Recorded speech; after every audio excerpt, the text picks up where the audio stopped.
Good afternoon, ladies and gentlemen. Thank you for coming to today's Mayoral Candidate Runoff Forum. We are thrilled to have you here. If you all would, please scoot to the center of the section of the room so that we can allow for all of the available seating possible for all of our guests that are still yet to arrive. The program will get started here shortly. We are conducting a coin toss at the moment.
Good afternoon. Welcome to Communities Foundation of Texas. My name is Monica Eggert-Smith, and I'm the Chief Relationship Officer here at the Foundation.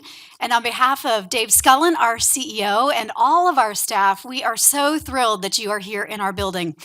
I'm curious, just by a quick show of hands, for how many of you is this the first time that you've been here at CFT? Wow, that's great. Well, a special welcome to all of you. We really are thrilled that you are here, as well as our many old friends who have been here many, many times before. At CFT, our mission is to grow philanthropy in North Texas to help create thriving communities for all. We do that by working with individuals, families, companies, and nonprofit organizations to make giving easy, effective, and enjoyable. Each year, roughly $100 million flows out of this building in the form of grants to support a wide variety of causes, everything from education and social services to animals and the arts. And a big portion of that money stays right here in the Dallas area. Now, CFT is probably best known for North Texas Giving Day, the annual community-wide celebration of giving where everyone has the opportunity to be a philanthropist and support the nonprofit organizations and causes that you care most about. This year, the big day is September 19th. It's very easy to remember, 9/19/19. And we hope that you will mark your calendar and encourage your favorite nonprofit organizations, as well as your friends and family and colleagues to participate in this big day. You may have heard just yesterday, we made the announcement that Dirk and Jessica Nowitzki are our honorary chairs this year for Giving Day. So we are super excited and hope to break that $48 million record that we set in 18 hours last year. Now, in addition to boosting philanthropy in our community, one of our most important roles is to serve as a convener for important, timely conversations like today's forum. We are honored to partner with the North Dallas Chamber and the many other community organizations that are part of today's event, and we look forward to today's conversation with Representative Johnson and Councilmember Griggs. Our city is facing an important inflection point, and so I encourage you to listen carefully, ask tough questions, and regardless of who you decide to support when you leave today, please vote. It is critical that everyone's voice be heard as we select our city's next leader. Again, welcome to CFT. We are glad you're here, and with that, I will turn things over to the CEO of the North Dallas Chamber, the terrific Ken Malcolmson.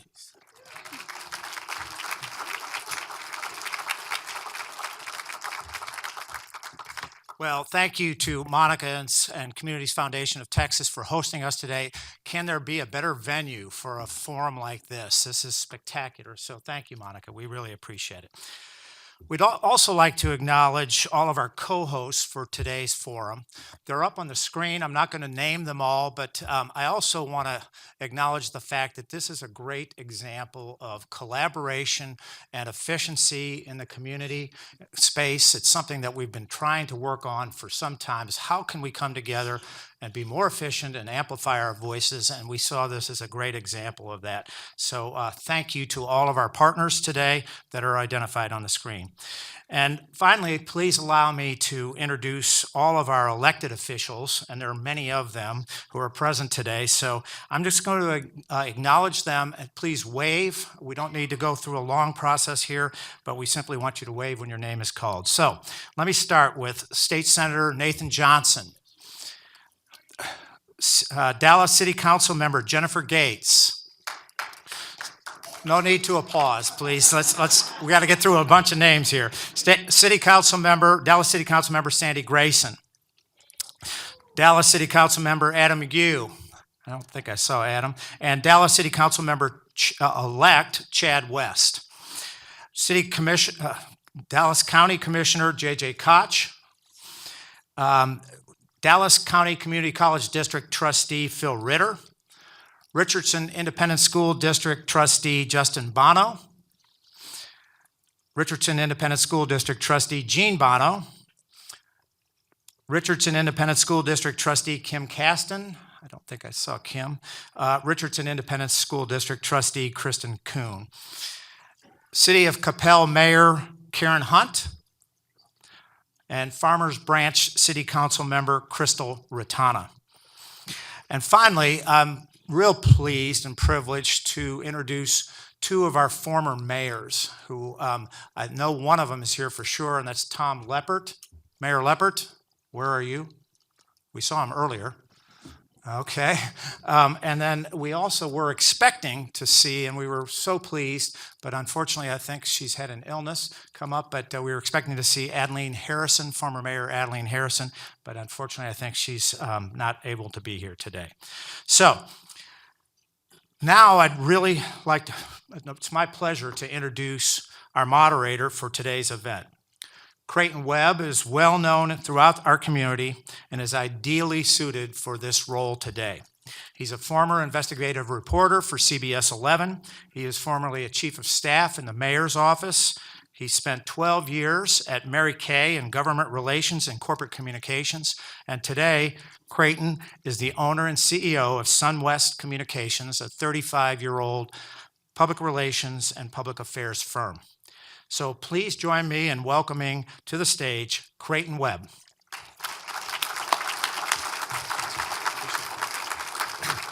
Thank you all so much for having me today. I think it'd be a little bit easier if we asked everybody who's not an elected official to stand up. I also saw former acting mayor Mary Poss in the audience. Mary, thank you for your service. So you've heard already, we're not going to do any applause today, a few ground rules to begin with. So we know you have your favorite candidate perhaps already, but we ask for no applause. I want to make sure that you all know that Richland Student Media is not only live streaming today's event, but they're also recording it. So if you're, you can applaud for them, that's fantastic. The really good news is that if you're a millennial, it means that you can look at your phone the whole time while it's happening live up here. You don't even have to watch it here.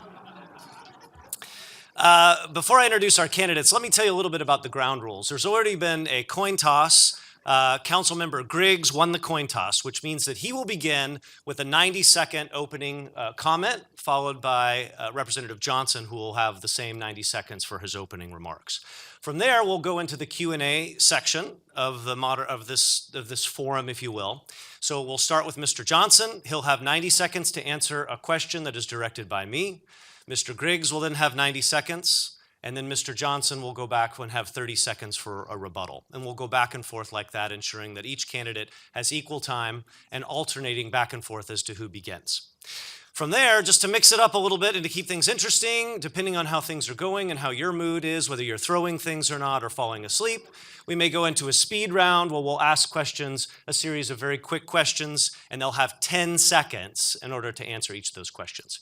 After that, we'll go back to the Q&A. I'll ask some of the candidates individualized questions that are personalized just for them. Again, they'll have only 90 seconds to respond. And then, of course, we'll open it up to the audience for your individual questions. Mr. Jeff Kittner here with the North Dallas Chamber will be collecting your cards. Now, here's our request. We would ask that you ensure that your questions are directed to both candidates. In order for us to read them, they have to be addressed to both candidates. While we finish up our housekeeping, let's bring up our two candidates. Please help me welcome to the stage Representative Eric Johnson and Councilmember Scott Griggs.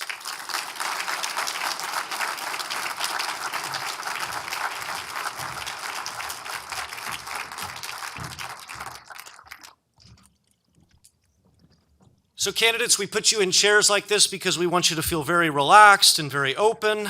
We want you to get away from your stump speeches and tell us what is really on your mind, what your mind is, and what you really think.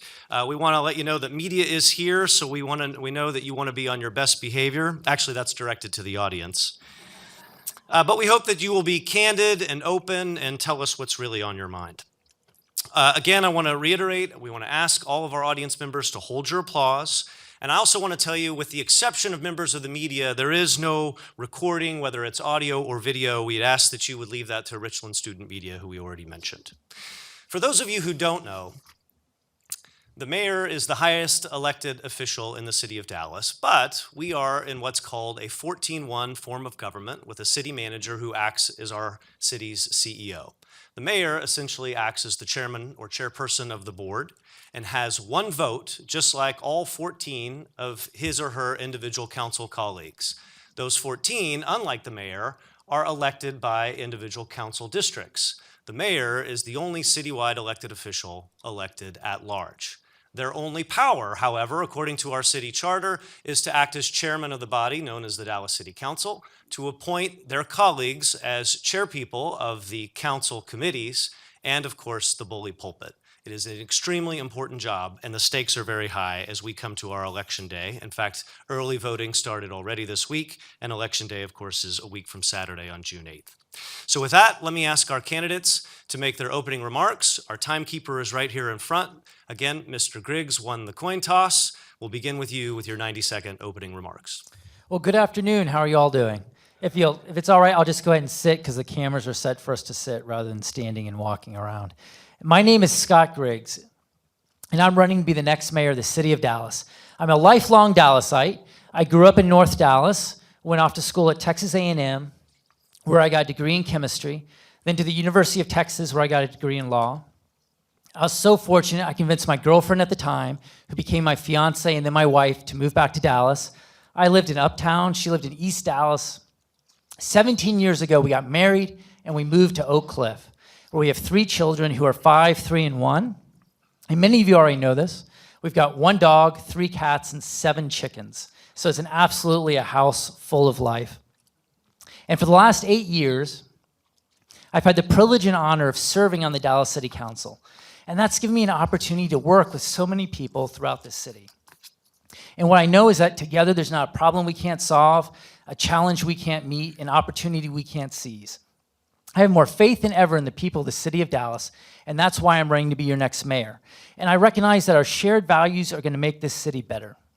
We need to focus on transparency and accountability in government, safe, strong neighborhoods, and a renewed emphasis on the essentials, taking care of our streets, our parks, our rec centers. That's what I intend to do as your mayor. Thank you. Mr. Johnson. The no applause thing threw me off. I'm sorry, I was waiting for the applause. But my name is Eric Johnson, and I'm also running for mayor, and I'm currently a state representative. I've been the state representative for District 100 for the past 10 years, where I've had the honor and the privilege of representing Dallas, the heart of Dallas, in our state legislature. I was born and raised here. I grew up in West Dallas, and then our family moved to Oak Cliff when I was in junior high, and my family still lives in Oak Cliff predominantly, although we still have some family still in West Dallas. But my story is firmly rooted in this city. My grandparents moved to Dallas from East Texas, a town called Marshall, Texas, in 1946, right after World War II ended. My grandfather was honorably discharged and moved my grandmother and their 1 child at the time, my uncle, to Dallas, and our family's been here ever since. I was given an incredible opportunity early in life to attend Green Hill School on a scholarship through the West Dallas Boys and Girls Club, where I attended for 11 years before going off to college at Harvard and then Princeton for a graduate degree in public affairs and then a law degree from the University of Pennsylvania. Returned to Dallas, started my law practice in public finance, where I've represented the city of Dallas as a public finance attorney for the past 15 years. Intimately familiar with the city's finances. Got married to someone I've known since I was a kid, who I met at Green Hill on the bus that I rode to school every day. We have 2 young children, a 5-year-old named William and a 1-year-old named George. They're amazing boys. And my 5-year-old is a student at DISD schools. And I'm running for mayor because I want to make sure that every child in this city has the incredible opportunities to achieve their full potential like I did. And we can talk about what that means. Thank you. Thank you, Mr. Johnson. All right, we're going to start the Q&A, and again, we're going to stick real strict with the time limits, just out of courtesy to the audience and to make sure we can get as many questions in as possible. So 90 seconds each, with a 30-second rebuttal to the first respondent. First question goes to Mr. Johnson. What makes you the better choice for mayor compared to your opponent? In short, why will we be better off with you in the mayor's chair? I think I'm the better choice for mayor because of our particular form of government. The council manager form of government requires a mayor who is able to work within a structure where there's very limited statutory power. If we had a system where whoever was able to get themselves elected mayor could pretty much do whatever they wanted, like we can in Chicago and New York and some other strong mayor systems, the political abilities, the leadership abilities, the consensus building abilities of the mayor wouldn't matter as much. But in our system, those qualities are paramount. A mayor of Dallas, to be successful, has to be someone who has a demonstrated ability to work well with other people, to bring people together who come from different points of view, different parts of our city, different political persuasions, and I've demonstrated over 10 years in the legislature that I'm exactly that kind of leader, which I believe is reflected in the support I've had for this campaign. My opponent has made issue at times of the broad base of support that I have and has tried to portray that as a negative thing. But in fact, I am proud of all of the support I have. I don't run away from the fact that I'm supported by neighborhood associations and people who would be considered community activists and people who are on the ground in our communities, and all the way across the spectrum politically and economically to our business leaders, people of both parties. It doesn't matter. People who want strong leadership in the mayor's office, who want people who can bring people together and bring out the best in people, who will work with our existing city council, the majority of whom has actually endorsed me in this race. That's what people are looking for, and that's the basis of support that I have in this race. Thank you, Mr. Johnson. Mr. Griggs. Yes, I understand how City Hall works inside and out. And I have a huge list of endorsements also, from all the way from a former Secretary of State of the state of Texas, former congressman, all the way down to current council members, former council members, DISD trustees, and former DISD trustees. Because people recognize, based on my record, everything that I've gotten done over the last 8 years. I'm not only a consensus builder, I'm a leader and a team player, and that shows on the votes that I've taken and the issues I've led over the last 8 years. And I know on day one what we need to do. We need to take care of public safety in this city. We are experiencing a public safety crisis, and I intend on addressing that. I'm also ready on day one to take care of transportation in the city of Dallas, focus on housing, continuing the implementation of the comprehensive housing policy, and then work on these big issues that we need to do about growing southern Dallas and bringing more jobs and increasing the tax base. I'm ready on day one to handle all these issues, and that's why I'm ready to be the next mayor of the city of Dallas. 30-second rebuttal to Mr. Johnson. I want to be very clear that I don't bring up the list of endorsements I have to brag or just to run off a list of names. The issue is who is going to be able to work best with the current council. And by current council, I mean the people who are going to be sworn in on the same day as the new mayor and have to get to work immediately.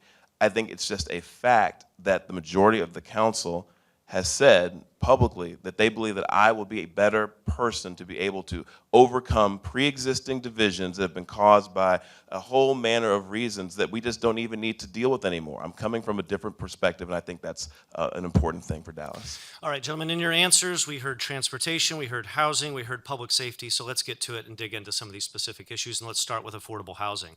So the city has adopted, as you know, a comprehensive housing policy citing the need for 20,000 new affordable housing units at a cost of about $1.5 billion over the next 3 years. What would you do specifically for creating and maintaining affordable housing for families and city workers? And in addition to that, would you support or be in favor of a citywide bond election to fund the objectives of the policy that you line out? Mr. Griggs, we'll start with you with 90 seconds. Yes, thank you. When I arrived, I support the comprehensive housing policy and implementing it very quickly. When I arrived to the Dallas City Council in 2011, we didn't have a housing policy. In 2015, I got to be chair of the housing committee for 2 years. I said, this city is going to enter a housing crisis, and we need a policy to address it. So I helped being a leader and working on a team preparing the comprehensive housing policy at the city of Dallas. And what we did, we used a data-driven approach called a market value analysis to identify we need 20,000 units.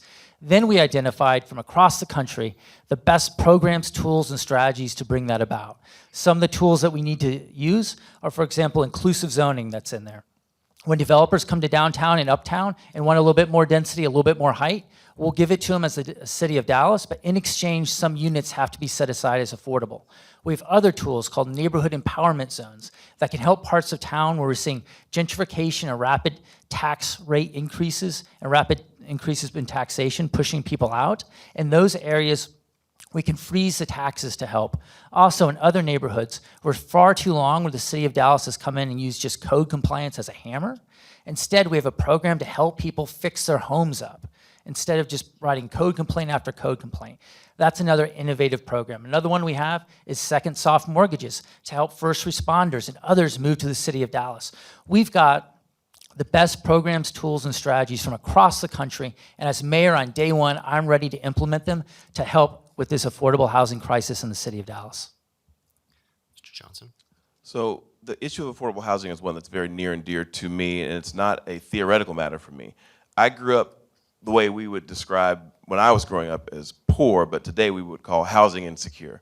I actually had to calculate and think about, for the first time ever, when I announced I was running for mayor, I had to think about all the different places that I've lived growing up here, and I calculated that I've actually lived at 9 different addresses by the time I turned 18 years old. So on average, I'd moved every 2 years to a new apartment or a new rental house. So I understand the need in the city to have places where folks who are on the lower end of the income spectrum can live.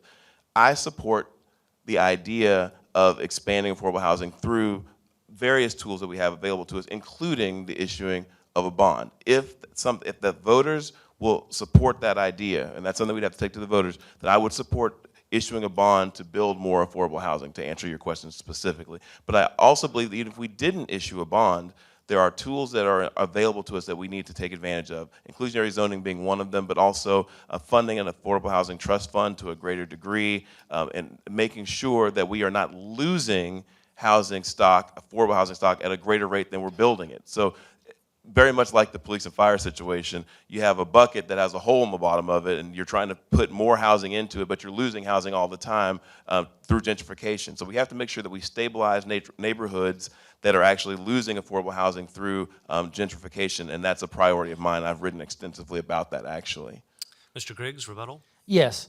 In the housing policy, the goals we're going to accomplish is to maintain and increase the stock of affordable housing, provide more choice on where people live, and we're identifying the neighborhoods in the city of Dallas that have been neglected too long by the city in terms of sidewalks, access to a park 10 minutes away in walking distance, and those other items. That's what we're going to address in the housing policy. And I do support the issuance of further bond funds to help with the housing, just like we did in 2017. We issued bond money, or the voters approved it, for housing, and particularly there for issues helping people experiencing homelessness. Thank you. So let's stay on that and dig a little bit deeper, right? This is a complicated issue and there's a lot to it. You mentioned gentrification, but yet you both have also talked about on the campaign trail economic development in the right way. So how do you balance your interest in economic development with the displacement of homeowners' gentrification? What's your view on that? And we'll begin with Mr. Johnson. Okay, thank you. So it is a complex question, but it's a great question. It's an important topic. It's a nuanced deal where you have to look at every case separately. Not every case of rapid development in our community presents a gentrification or displacement threat to the existing communities. So if you look at an area like my district has almost every example in recent history in our city to look at, so it's kind of cool when you think about what's going on in the Design District or the Cedars. and compare that to what is potentially going on in places like West Dallas and the 10th Street Historic District, the difference is in certain of these areas, you're talking about taking areas where there weren't very many residences to begin with. It was pretty much a commercial area with industrial uses that is being converted to residential. But in areas like West Dallas, where you do have high numbers of residential, that's when you have to be very sensitive to the impact that development is having on the property taxes of the people who live in those areas, because the rapid increase in property taxes is what creates that pressure that forces some people out of their homes through the fact that they can't afford to keep up with their tax payments, and they become more prone to accepting some developers' offer to buy at maybe a lower price than they probably should. And then next thing you know, you're starting to see houses being scraped and very expensive condos or things put up in their place. So one of the key things we have to do, and actually we've talked about this before and we've written about this before, is freezing the property taxes of people who are in those particular communities where this is a real threat is a real serious topic that we need to talk about, because it's a real solution to that problem. Mr. Griggs. Yes, this is one of the goals of the housing policy. The types of areas that we set out in the city of Dallas were areas in the city of Dallas ready for redevelopment and more housing. Then we identified areas that are threatened by gentrification, and we identified those areas I mentioned before that lack the basic infrastructure. On the areas that are getting pushed out by gentrification forces, what we can do as the city of Dallas is be very careful with how we use zoning. Oftentimes upzoning residential areas to turn into multifamily areas or into mixed-use areas drives up prices, and it forces people out. So we have to be very careful how we go about using our zoning. An example that I did in Oak Cliff was on Jefferson. We didn't want Jefferson to lose its character on that corridor, and so I saw that zoning from the beginning to the end. So we said every single use and every single building there can stay. That's how you let the community know that things are welcome. And then you stabilize the area right away when new zoning comes in with basic infrastructure, like fixing sidewalks, putting in street trees, putting in street furniture, and making it beautiful. So you use the tool things together to stabilize the area like we've done in Oak Cliff. Thank you.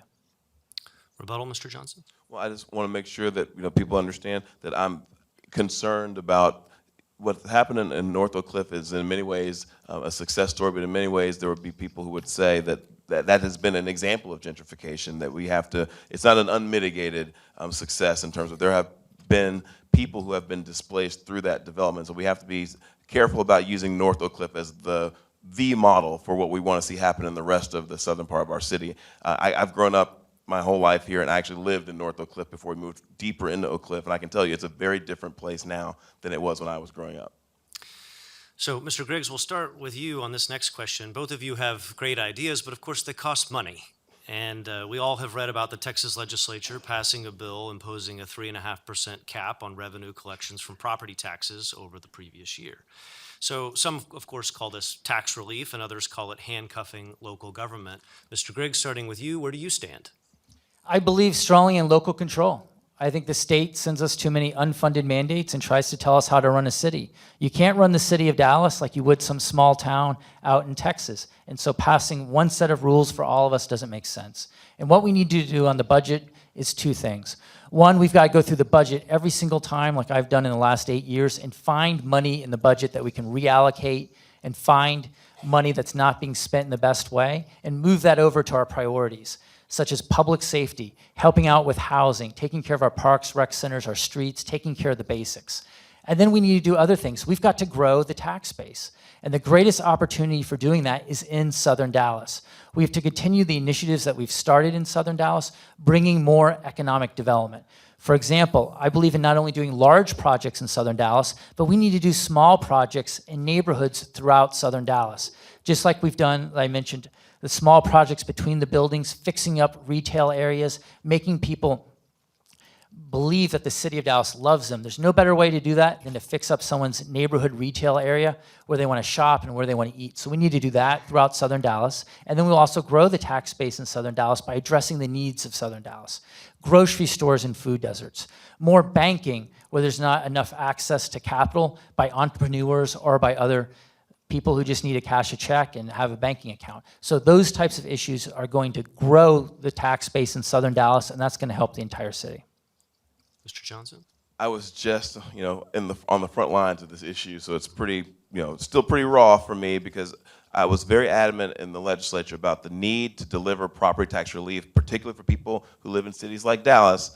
Dallas has the highest city property tax rate of any major city in the state. And I've said this so many times on the campaign trail that people have heard me say this before, probably tired of hearing me say it, but it's important to understand. Houston's a larger city than we are. Their taxes our taxes are 35% higher than theirs. San Antonio is a larger city than us. Our taxes are 40% higher than theirs. Austin is right behind us in population. Our taxes are 75% higher than theirs. So we need property tax relief in Dallas. And the way to get it, and I'm glad you agree with me at this point, is to increase the tax base so that we can actually lower the amount that any individual is paying. But the mistake the legislature made, I believe, in what they should have done, and I could not get them to, I got everybody in the Dallas delegation, Republican and Democrat, to stick with me on an amendment to this bill that would have allowed a carve out for public safety. We definitely need to be able to increase our spending year over year to hire more police and fire, but do that outside of this 3.5% cap, because that is going to severely curtail our ability to hire more police and fire. That amendment did not get on. In fact, no amendments were allowed onto the bill, and so the bill stayed the way it is. So what we have to do in order to work around this cap is new growth doesn't count towards the cap, so we have to grow the tax base. That's the only way we can do it at this point. Mr. Griggs, rebuttal. Yes, our two greatest opportunities to grow Southern Dallas, one is called opportunity zones. Between the changes that have just been made to the federal tax law and what's been set up is there's 15 areas in the city of Dallas, primarily in Southern Dallas, from Hensley Field to West Dallas, to the Oak Cliff Gateway, to the Cedars, to Fair Park, Lancaster Corridor, and along the Buckner Corridor, areas where developers will get great big tax incentives to build development. So we need to get in ahead of time with plans and how we're going to grow these opportunity zones.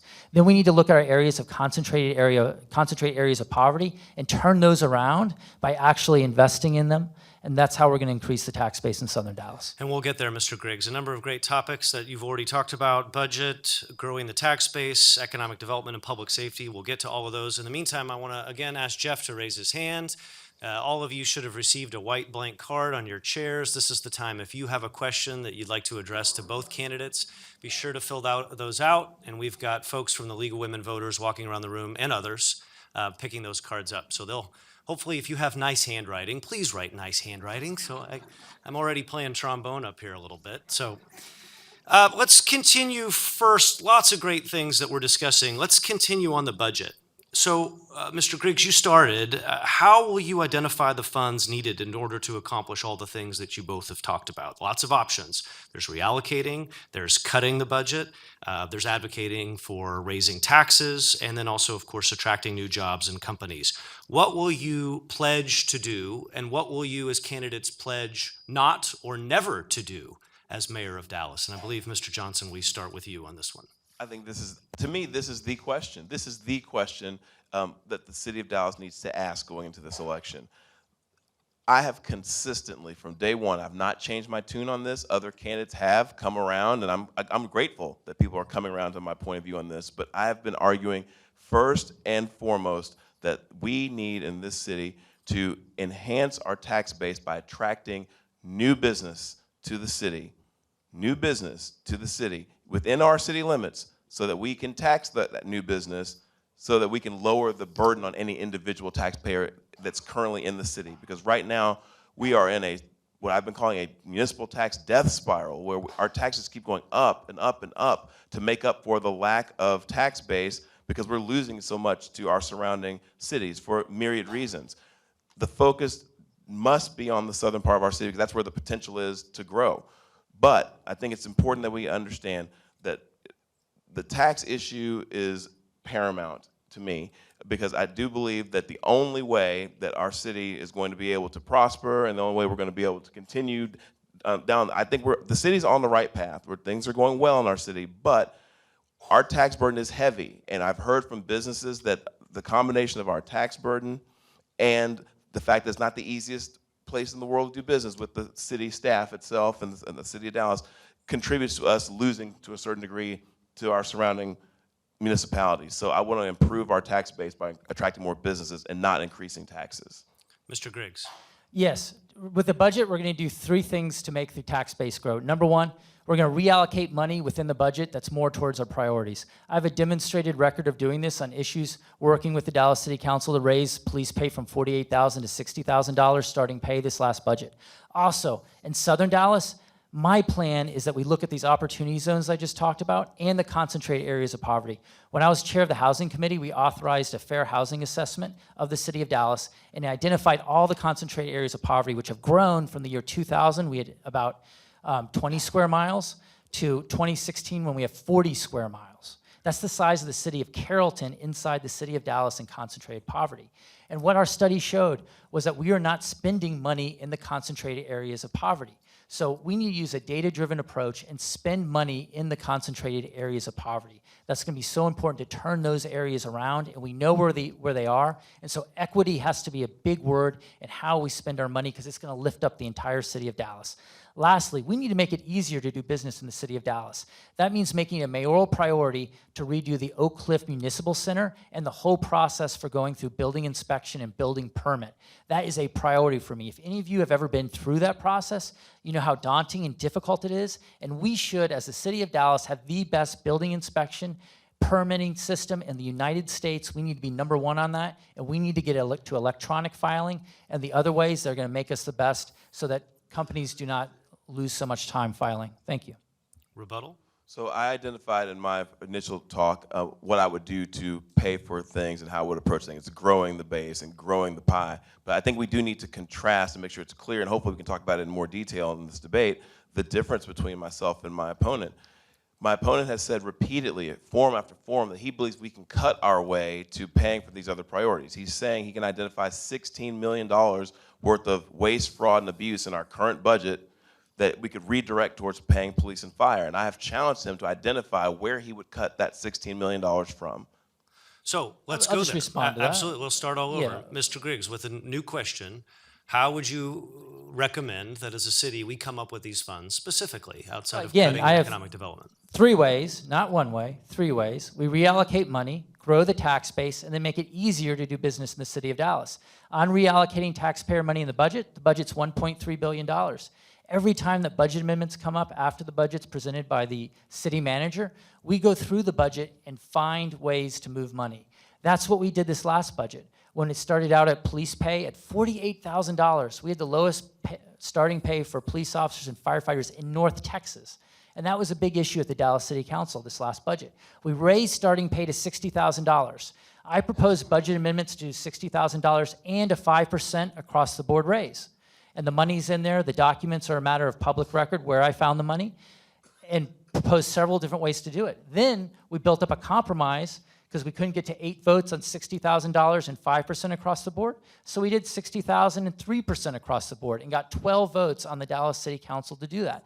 That's how we build up compromise and going through the budget line item by line item to find where you can move money. Sometimes you find it in what's called a full-time equivalent that's not really needed anymore. Sometimes you find it in a different fund that doesn't need so much money, or you find it in a program that money is going into, and then the money's not getting spent, and the money gets reallocated by the city manager. So we need to tell the city manager what our priorities are, because the budget is a reflection of our priorities. So I've got the experience of going through budgets and reallocating money through budget amendments, been doing it for 8 years successfully.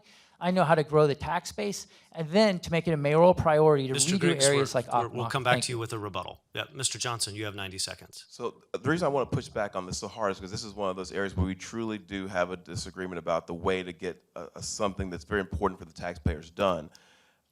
There is not the narrative that there's $16 million or more in just waste, fraud, and abuse in the budgets that you've been voting for the past 8 years that you are going to find annually, year over year, to fund these priorities that we keep talking about. To me, this is a transparency issue. I'm here to tell you, as a public finance attorney for the past 15 years, there is not in the budgets that our city council have been passing, $16 million worth of fluff and waste. These are things that you will have to make a choice about, that he's not being forthcoming about if you want to reallocate to police and fire. We spend 2/3 of our general fund budget now on public safety. If you want to spend more than that on public safety, that's your choice, but that means a library. It means a park. It means something that he doesn't want to tell you that it means, because he wants to tell you that we can do all of this. It doesn't work that way. These are real choices. I'm being transparent with you and telling you that the way forward is to grow us out of this situation by enhancing the tax base sufficiently to generate more revenue, not pretending that there's so much waste in our budget. This narrative that there's so much waste in municipal budgets, by the way, is exactly how we got the revenue cap in Austin. This is exactly the talking point that was used to beat the major cities in this state. They were dealing with growth every single day into a 3.5%, very draconian, very harsh revenue cap, way too low for a city like Dallas, because we've been told so many times that we're wasting money. Mr. Griggs, rebuttal? Yes, absolutely. There is the money in the budget. It's a $3.1 billion budget. There's a $1.3 billion general fund. You can absolutely find year after year between $16 and $20 million to reallocate. I've done it every year over the last 8 years. One year what we did was we looked at back office administrative support and found ways to cut back office administrative support using technology and assigning different roles to different people to do it. The money's there. Is a giant budget of $1.3 billion, and oftentimes giving our police officers and firefighters a raise comes down to just finding $16 million in a $1.3 billion budget. And I've got a track record of doing that on the Dallas City Council, and I will grow the tax Thank you, Mr. base. Griggs. Thank you very much. New question. So you both have talked about growing the tax base. So this question begins with Mr. Johnson, but it's for both of you. So what is your opinion as it relates to tax rates for businesses who promise to come here and bring jobs and economic development? Amazon, for example. Is that a boondoggle? Is it a corporate giveaway? Or is it a vital tool?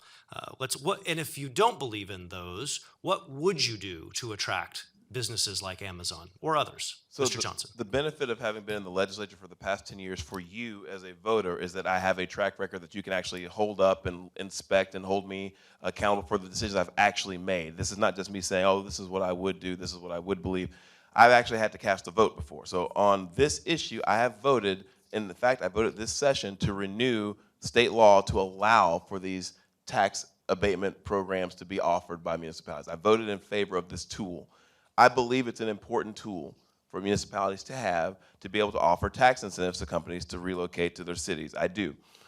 Now, that being said, every single one of these deals is a case-by-case situation where a municipality is making a decision about what to offer, how much, under what circumstances, what the conditions are, and whatnot. Doesn't mean that every time we've ever done this, we've actually made a good offer, or we've gotten a good deal. I personally believe that the tool should be available. It should be used very judiciously. And I would say this, and this is something that Austin has proven over and over and over again. The more robust your workforce is, the better your business climate is for doing business, i.e. the easier it is to do business with City Hall, and the better your workforce is, the less you have to offer in incentives, because people want to be there anyway. You can offer smaller incentives and even no incentives. Apple just opened a whole new facility in Austin without a single incentive, hiring hundreds more people because they just want to be in Austin, because that's where the talent is. When Dallas becomes a more talented workforce, then we won't have to offer as many incentives. Mr. Griggs. Absolutely. Incentives are so important. And what I try to look at with incentives is make sure the city of Dallas is getting something in exchange for these incentives.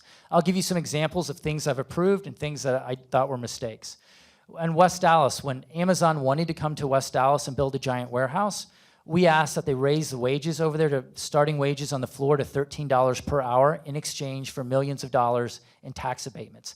That was a good deal because it created so many jobs in West Dallas.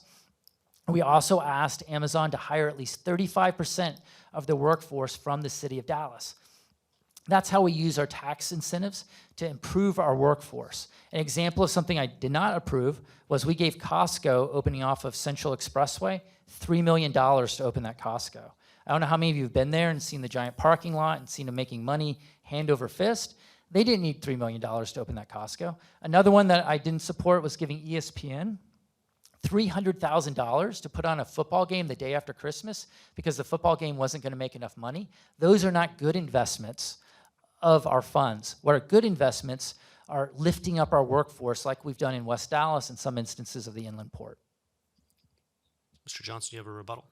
Well, just briefly, I would just say that, again, the incentives are an important tool to have, but every deal is a case-by-case situation.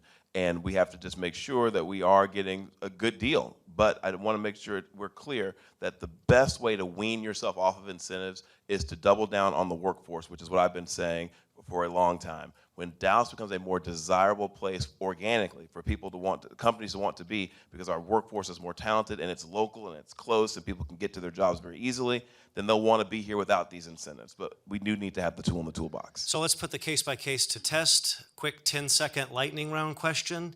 Amazon incentive, would you have offered it or not?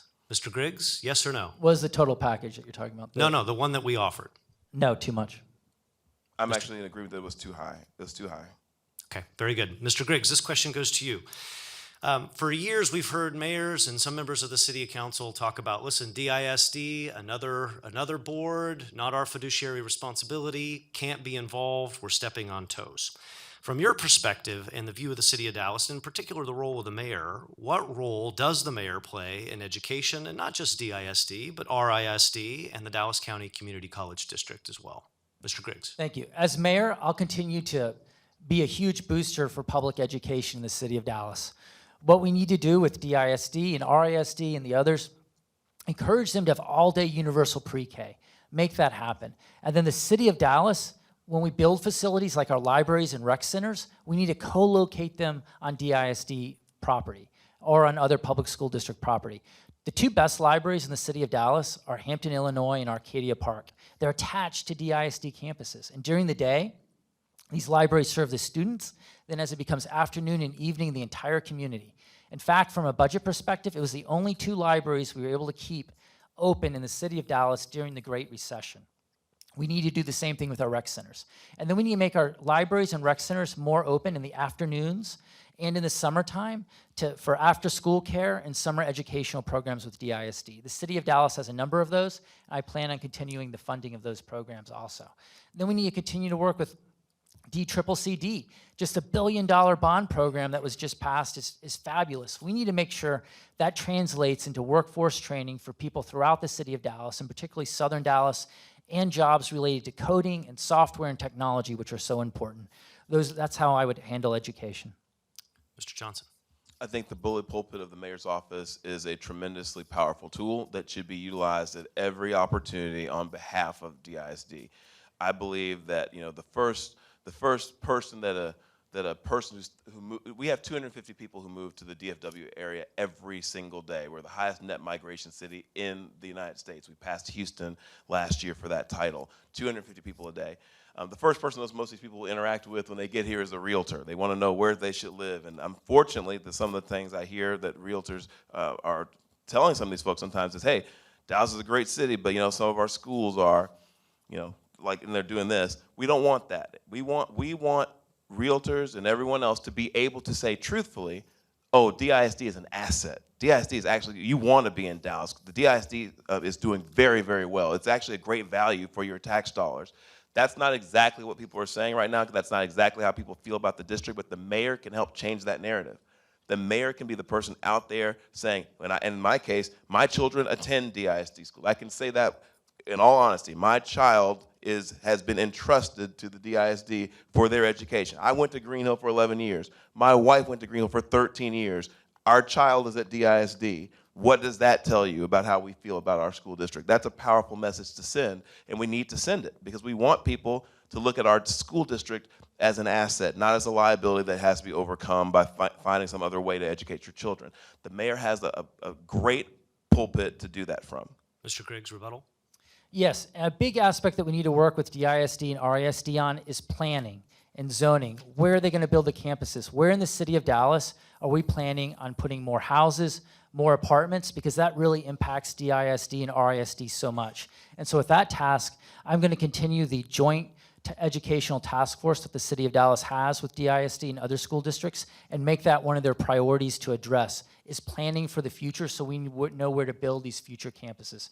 And I'm actually a product of public education, went from Richland Independent School District all the way through the University of Texas Public Education. I'm a huge believer in it and how great it is. Okay, gentlemen, let's so much to cover and so little. I'm worn out. How about you? Come on, Creighton. Yeah, well, I'm standing Toughen up up. here. Let's talk about public safety. Specific tactics you propose to ensure that we have the police officers that we need. I believe we start with Mr. Griggs on this one. Public safety is my #1 priority. We have too few police officers in the city of Dallas. Before the pension crisis, we had 3,600 police officers. Then, as you all know, the pension crisis was terrible. We were able to, I served on the pension system. We were able to save the pension system from going under, which saved the city of Dallas from going under. But as a result of that, we had 2,900 officers at the end of that. Right now, on a priority 1 call, lights and sirens, maybe the most important emergency call you make to the city of Dallas, half the time we do not have a police officer available to timely answer that call within 8 minutes. Priority 2 call, it's 2/3 of the time. And then we see the other information coming out. We don't have enough officers right now to do speed patrol. That's suffering. And we're seeing the illegal high-speed racing happen throughout southern Dallas and even fatalities from it. And then this month, we've had more than 30 murders this month.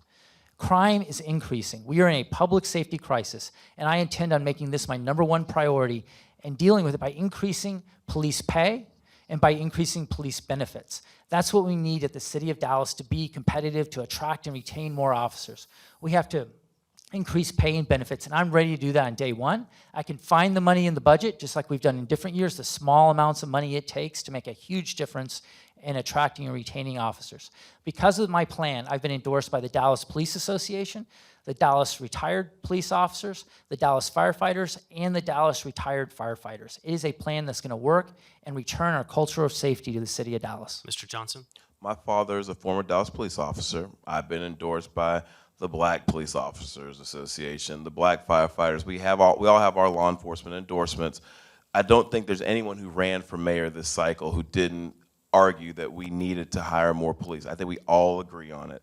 I think the key for the very intelligent people in this room to understand there's no one running for mayor who doesn't want to hire more police and wants to make you less safe and wants to let you fend for yourself and wishes you good luck if someone calls 911. There's no one doing that.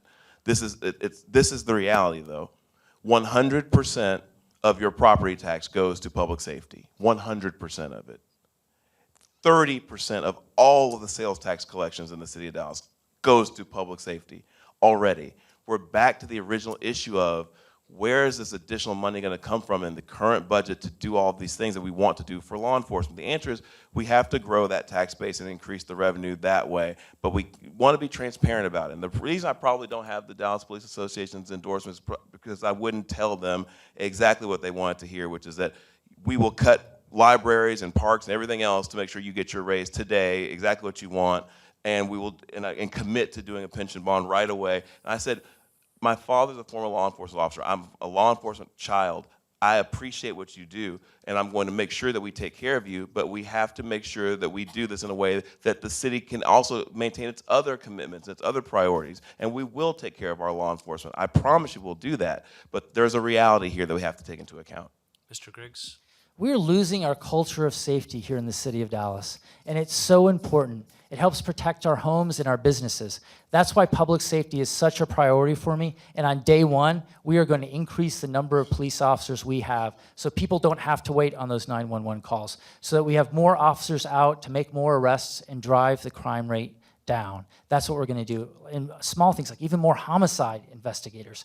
We do not have the necessary number of homicide investigators. That's why this is such a priority for me, and on day 1, I'm ready to tackle it. Mr. Johnson, beginning with you, it seems like almost on a weekly basis now we hear the story on the news of another religious community or school that's been attacked.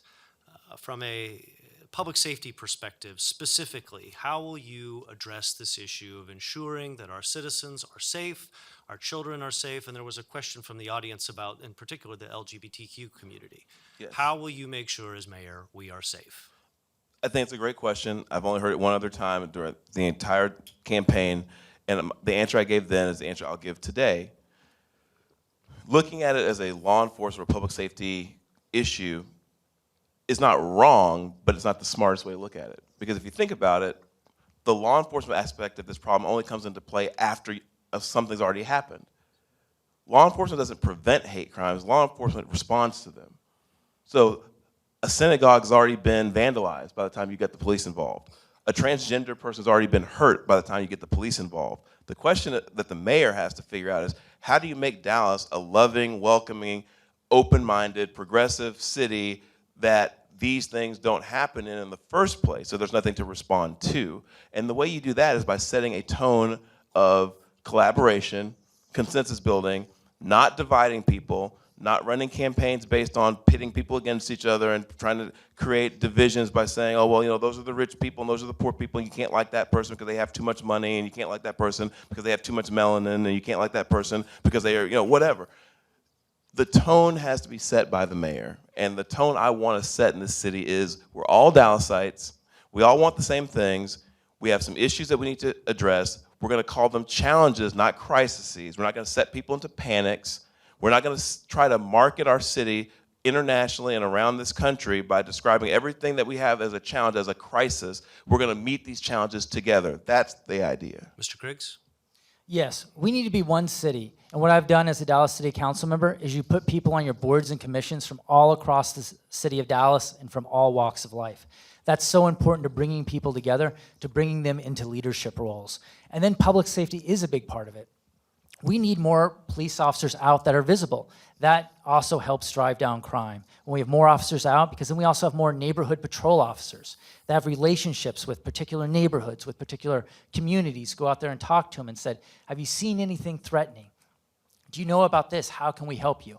So for me, it's going to be a two-part approach, continue engaging the entire city of Dallas, putting people from all walks of life on boards and commissions in leadership positions, then boosting the Dallas Police Department so that we have enough neighborhood patrol officers to help with those community relationships that are so important, so that there's an officer, an MPO in every single important community in the city of Dallas, hearing what their concerns are and taking care of things, even if it's just a whisper that something may be going on, getting them to investigate it. That's how I'll handle it. Thank you.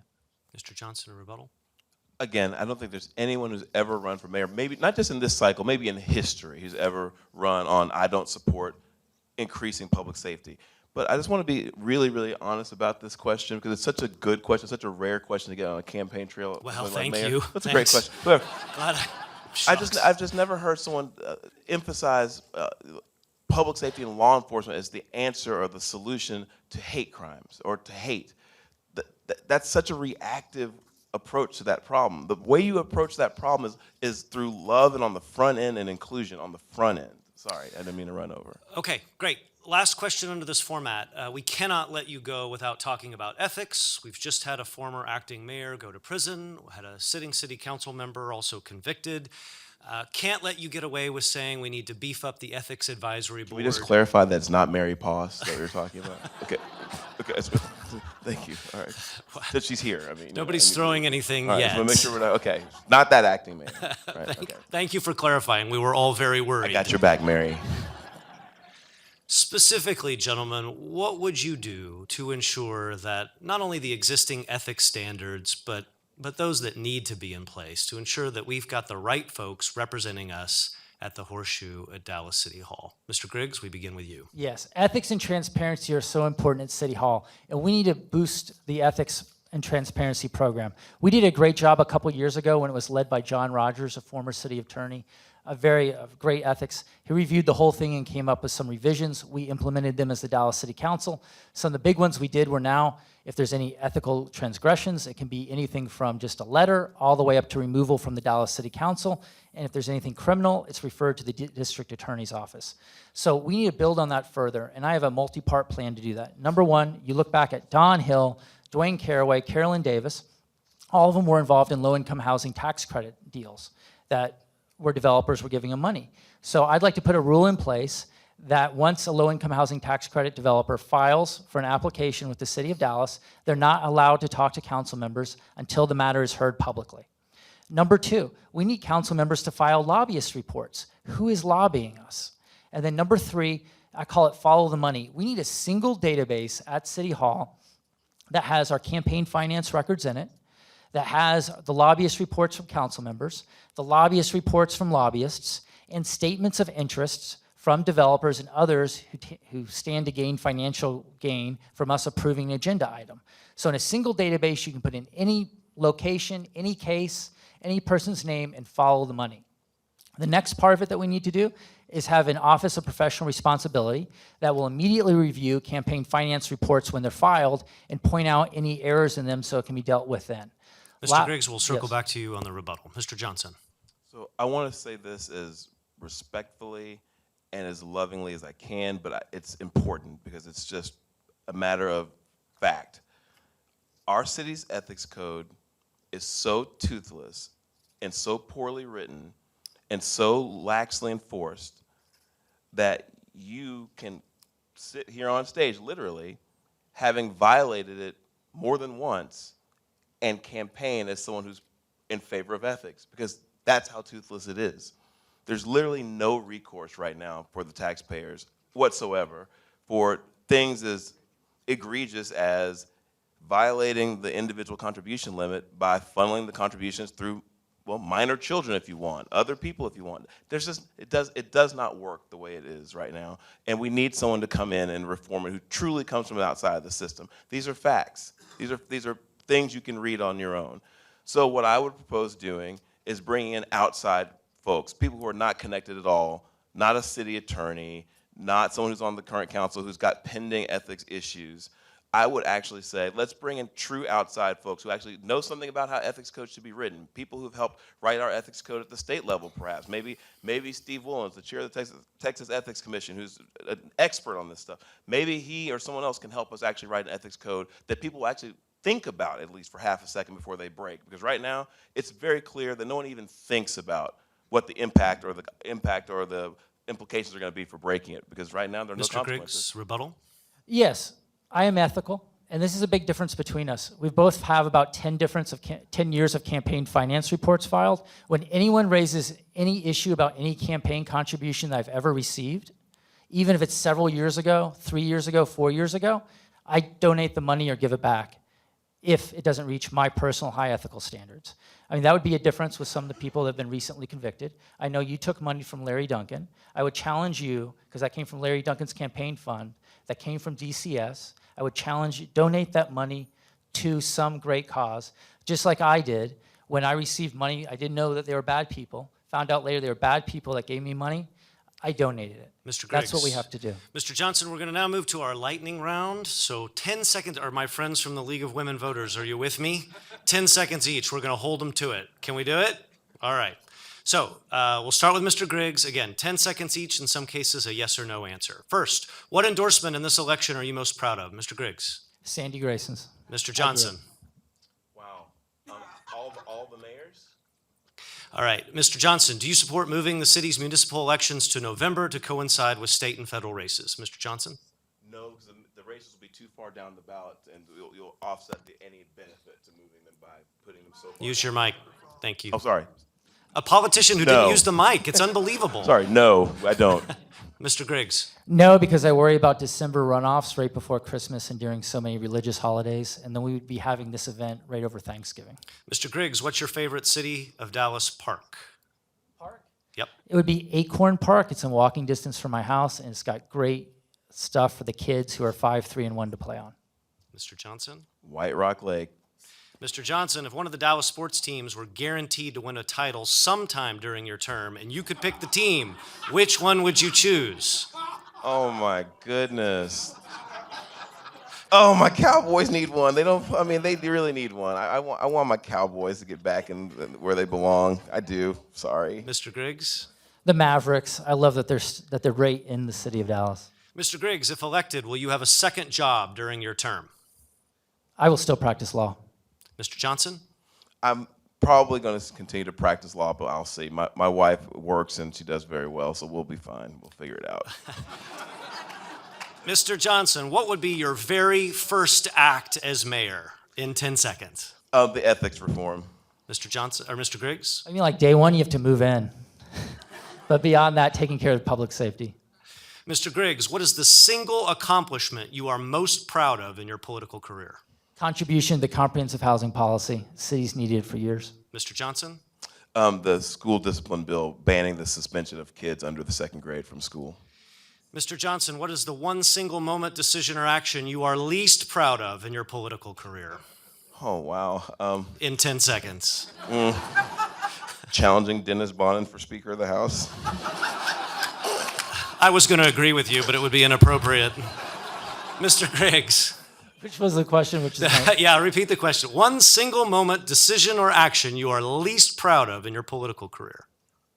I would say being on the Dallas City Council, what I wish I had done more of is gone out to lunch with the council more often. We're all such a great bunch, and we don't see each other enough, and they're all just wonderful people.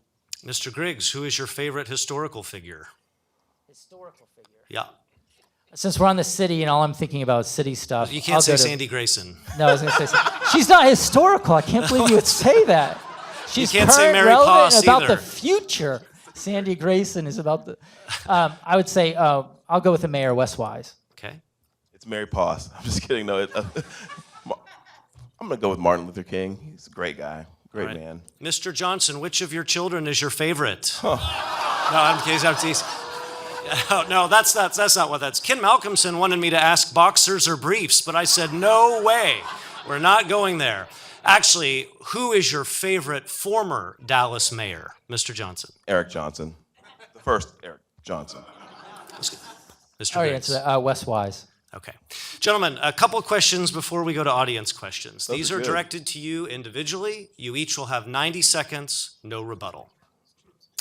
You have both been accused, in some cases by your critics, in some cases by one another, of lacking the temperament to be mayor. Mr. Johnson, you accused of being thin-skinned. Mr. Griggs, That hurt my you feelings. accused of lacking civility. What do you say to that? Mr. Griggs, we'll begin with you. I have a thick skin and a big heart. Love serving on the Dallas City Council.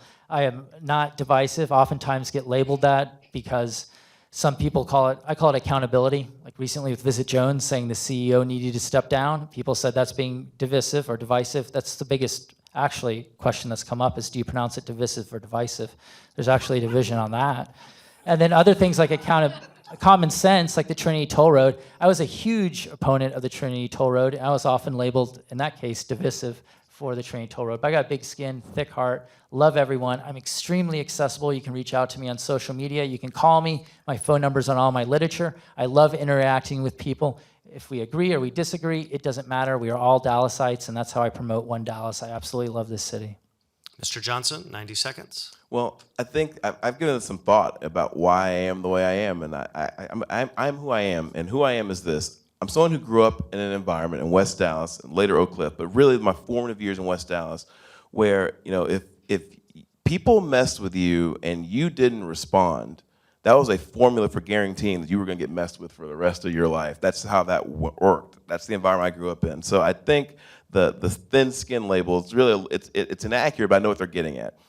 It's that I will definitely stand up for myself. I will definitely respond when I feel that people are not living up to standards I think that we should hold in public service. My criticism has been that when my colleagues or folks have disappointed me on a vote or something that I thought they should have done for their constituents, and I've let them know about it. Well, it's because I take what I do very seriously. I'm a very passionate person, and I really do believe that that passion is what's made me effective. I didn't get any of the things I got done as a minority member of the legislature, a member of the minority party from Dallas, away from the power structure in Austin. I didn't get anything done down there by being a shrinking violet and not being willing to fight for what I believe in. So some people call it thin skin, I guess, but I call it standing up for yourself and fighting for your constituents and fighting for Dallas and fighting for Texas. You notice this was the only question where they didn't take all 90 seconds? All right. That also hurt my feelings. Mr. Johnson. Mr. Johnson, as your opponent noted earlier, he's received the endorsement of the firefighters and police unions. What does that say about your candidacy and your relationship with law enforcement? I have a great relationship with the rank and file of law enforcement. I think that's an important distinction to draw. The union and the rank and file are not the same thing. Again, there are other law enforcement unions that have endorsed me. We have several of them. And so the bottom line is I think the rank and file law enforcement know that I'm just as supportive of them as anyone has ever sought the office, and I'll continue to be supportive of them. But this is a political deal, and the unions are in politics. They have a PAC. They give money. They're playing a game of politics like everyone else in politics. I believe that the rank and file of the law enforcement community understand that I'm as committed to law enforcement as anybody. Mr. Griggs, your opponent has received the endorsement of multiple former mayors, the majority of your current colleagues on the Dallas City Council. What does that say about your candidacy and your relationship with your colleagues at the Horseshoe?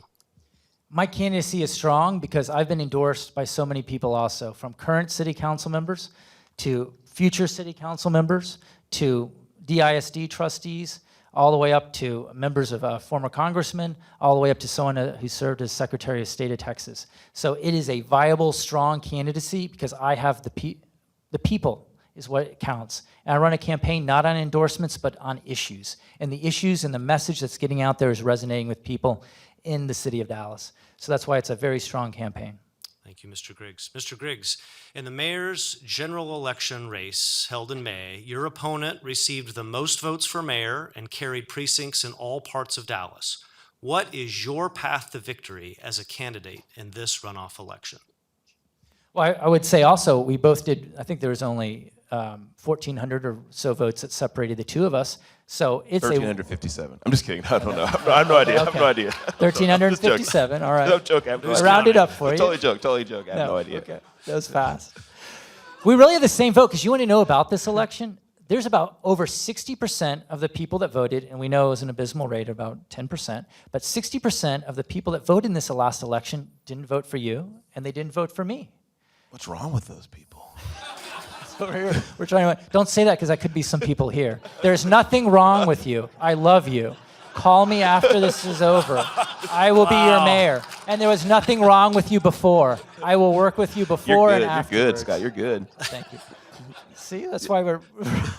You guys should go on the road. So that's what I think. That's what I think about. So it's really reaching out. The path to victory is very similar for both of us, because there's 60% of the people that participate in the last election, when there are 9 candidates, didn't vote for Eric Johnson. They didn't vote for Scott Griggs. So it's getting out the word. And all of you, 60%, you're wonderful. Please consider voting for Scott Griggs for the city of Dallas. Mr. Johnson, similarly, in the general election, your opponent came in second in a field of 9 and lost by only 2 points to you, but spent significantly less money than you did in the campaign. What is your path to victory in this runoff? Well, I think I'm going to run the same race, and I have been running the same race throughout, because I don't believe in, I don't want a victory that is a sort of a targeted, we're going to piece together this constituency and that constituency, that leads to victory. I want to be the mayor of all of Dallas. I genuinely want to be someone that every person in every part of the city can see as their leader and be proud of and say that person has our interests at heart and is going to work hard for us. I don't want to piece together a strategic victory. I want to actually represent the whole city. So we will continue to campaign across the entire city. Our campaign playbook is open to you. Here's the playbook.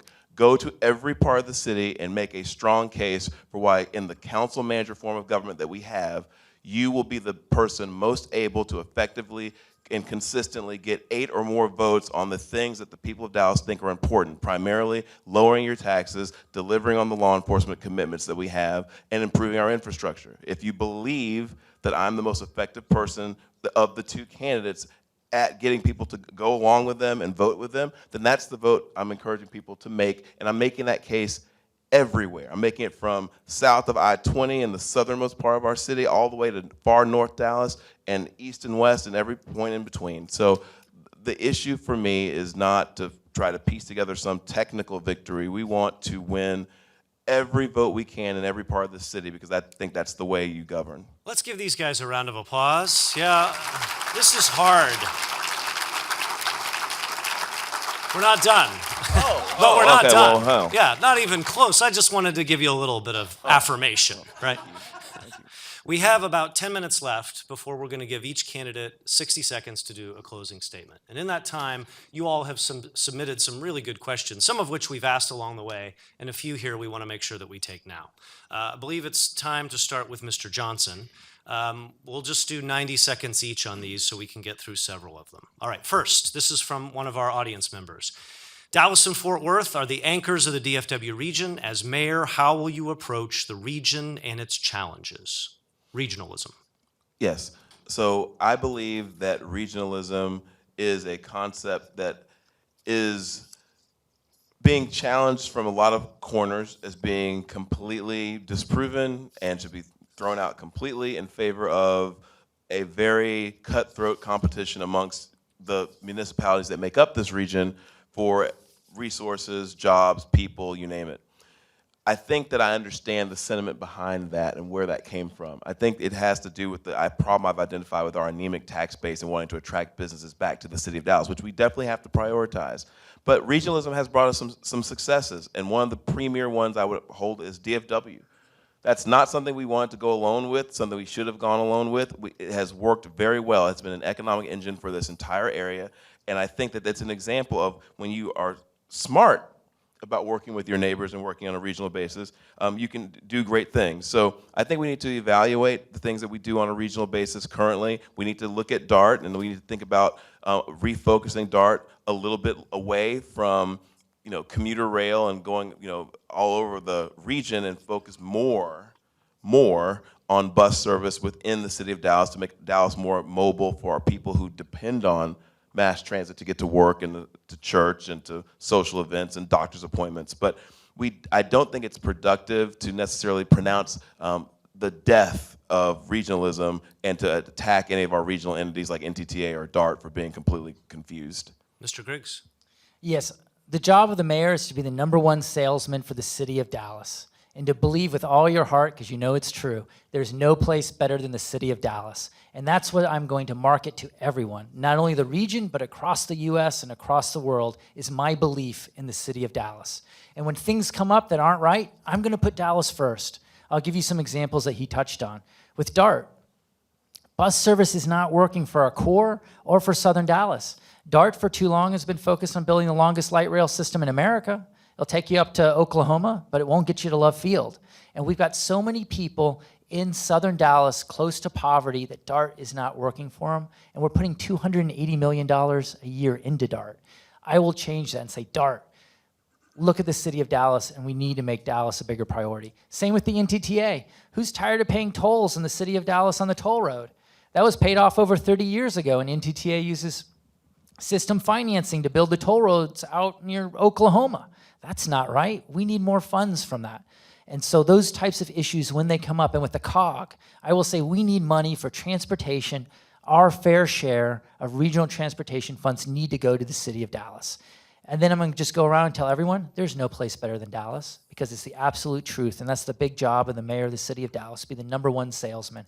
And that's what I intend on doing. Excellent. Gentlemen, I have 2 more questions. I want to make sure we get them in. So let's go to 60-second responses. Are you okay with that? A little alteration. Your show. rule? Yeah, absolutely. Mr. Griggs, to start with you, how well are we handling the homeless situation here in Dallas? I would say we've made huge progress with the situation of handling people experiencing homelessness in the city of Dallas. Wasn't it great what the city council did with the Salvation Army, approving that $95 million facility off of I-35 and Regal Road, because we know we don't have enough capacity at the existing Salvation Army facility on Harry Hines, and we don't have enough capacity downtown at the bridge. And then the other initiatives from the Office of Homeless Solutions that's beginning to turn this around, one of the great things TC Broadnax has done, introducing the bond money from 2017 to find additional places throughout the city of Dallas where we can help people experiencing homelessness. We started that discussion 3 weeks ago about how to deploy those funds, so important. And then in the comprehensive housing policy, our plan there to set up a mobility assistance and master lease program. We have so many people experiencing homelessness that have a voucher, veterans and families, but they cannot find an apartment complex that accepts the voucher. The city of Dallas can step in and help them find those apartments, fill out the paperwork, and move them in with a voucher. That's the third part of my plan, in addition to continuing the great work of the Citizens Homeless Commission. Thank you, Mr. Griggs. Mr. Johnson, same question. Yeah, I'll try to save some time so we can get through the rest of them. So I think that this is an area of the budget where we spend money on permanent supportive housing and supporting our homeless where we should not be cutting. I do think that this is one of the 40% of the discretionary, the discretionary part of our budget that's not being spent on public safety that we do spend on this. We need to continue to spend it. It's an important thing to do that you have to kind of consistently lean in on for years and years, and you can't ever let up on. So I do believe that we are doing well, but we have to continue to focus on this and try even harder to eliminate this scourge. Thank you. Next audience question. Can you talk about how we can make Dallas more walkable? Please address how the scooters are now dangerous to walkers on the sidewalk. I think that's how Mr. Leppert got here, as he came up on his scooter.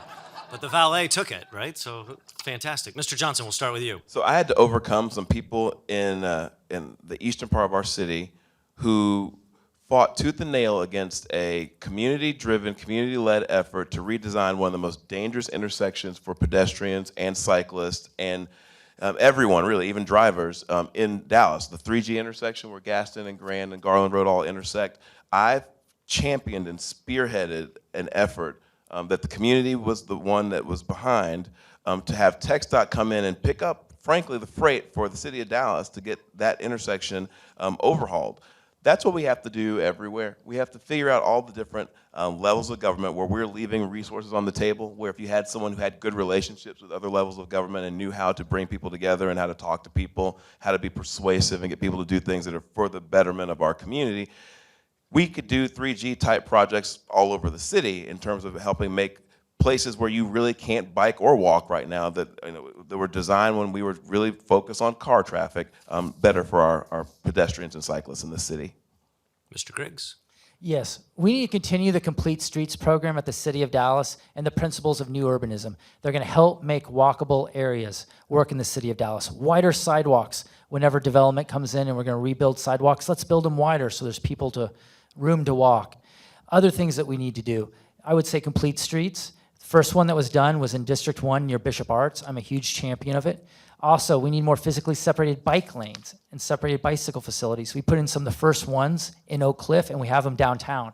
To handle scooters downtown, because I walk around downtown often, you can be walking there, and a scooter comes by you at 15 miles per hour on the sidewalk, and you feel like you're an inch away from getting really hurt. And so on that, we need to continue the bicycle lanes in downtown Dallas and encourage the scooters to use bicycle lanes so they're not competing with cars, because when a car and a scooter have a collision, the scooter loses, and when a scooter and a person has a collision, the person really loses.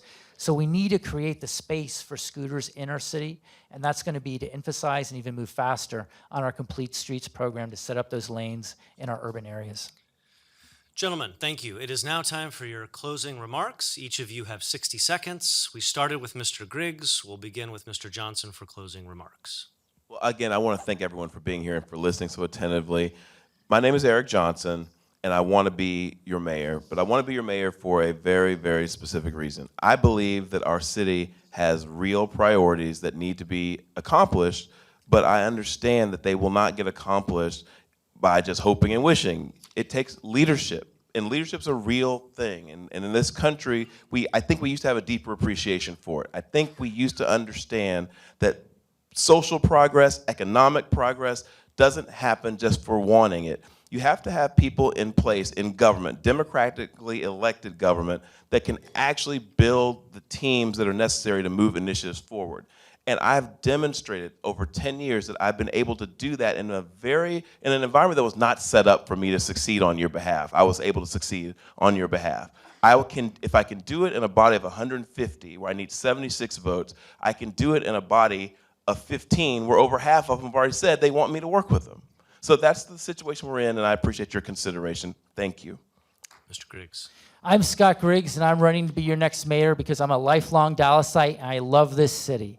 And I know what we need to do on day one, and I'm ready to do it. I've got the track record and experience of getting things done at City Hall. On day one, I'm ready to tackle public safety and deal with this public safety crisis and restore the culture of safety in the city of Dallas. On day one, I'm ready to address housing, further implementing the comprehensive housing policy to build those 20,000 units of affordable housing that we need today to keep Dallas affordable. On day one, I'm ready to scrub the budget as I've done in the past and find money that we can reallocate. On day one, I'm ready to grow Southern Dallas by taking on areas of concentrated poverty as well as investing in our opportunity zones, which are going to be great growth for the next 10 years.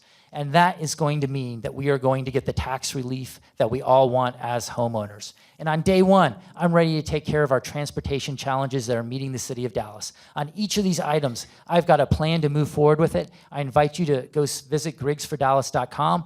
Please pick up my literature or go to my website. I give out my cell phone number to everyone. I would welcome the chance to talk to you more and to earn your support. This is a once-in-generation opportunity for the city of Dallas to go a new direction where we will prioritize the basics and make Dallas more livable. Thank you for your attention this afternoon. Please help me thank our two candidates for mayor, Representative Eric Johnson and Councilmember Scott Griggs.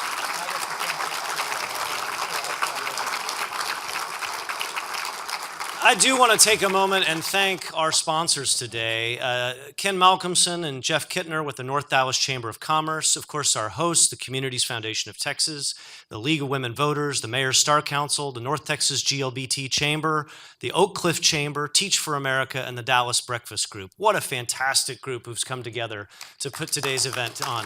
Yeah, absolutely. I want to remind you that early voting is already underway. Of course, the closest voting stops are Our Redeemer Lutheran Church right on Park, or of course the Preston Royal Library not too far away, and Election Day is June 8th. On behalf of all of our hosts in the North Dallas Chamber of Commerce and Communities Foundation of Texas, my name is Creighton Webb, and I just want to thank you all for coming today and make sure that you vote. Have a great day.